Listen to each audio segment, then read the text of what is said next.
Today I'm going to show you how I do my two-chain method instead of making a magic ring. While I recommend using the magic ring for a clear finish, this method is useful especially when working with plush yarn, which can get damaged when you pull it to tighten the circle. You can also use this method with thinner yarn if you find the magic ring challenging.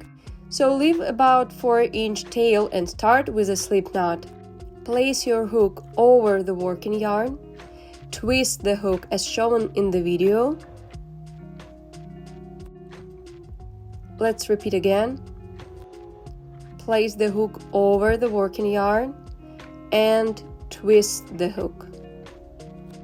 Now yarn over and pull it through the loop on the hook. Now you can adjust the loop on your hook to match the size of your hook. Shouldn't be too big or too small. Yarn over, pull the yarn through the loop for the first chain, then yarn over again and pull the yarn through the loop for the second chain. The second chain from the hook is where we will start. So starting from the second chain from the hook, make the required number of single crochet. In my case, it's 6 single crochets.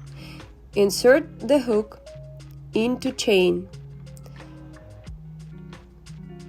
yarn over and pull through the chain. You now have 2 loops on your hook.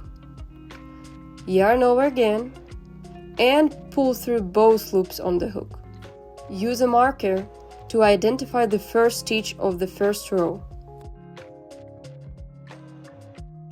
I have finished 2 single crochets, so I need to repeat these steps 4 more times to get a total of 6 single crochets.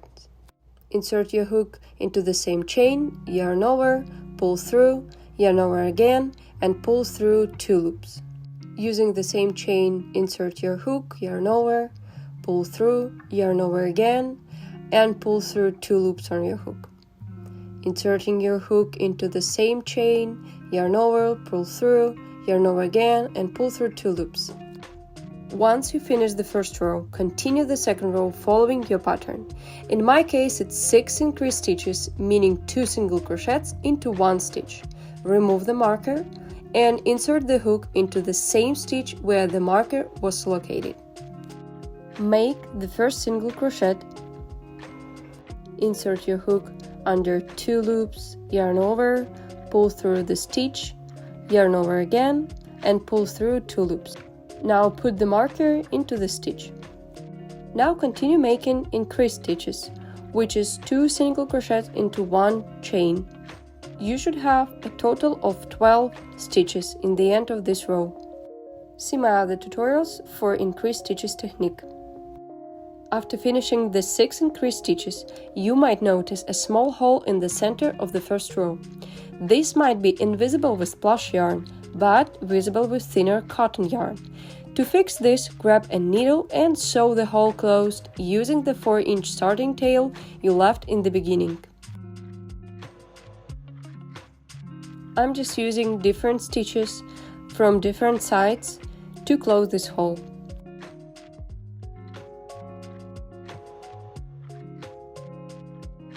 Now the hole is closed and you can continue with your project by following the pattern.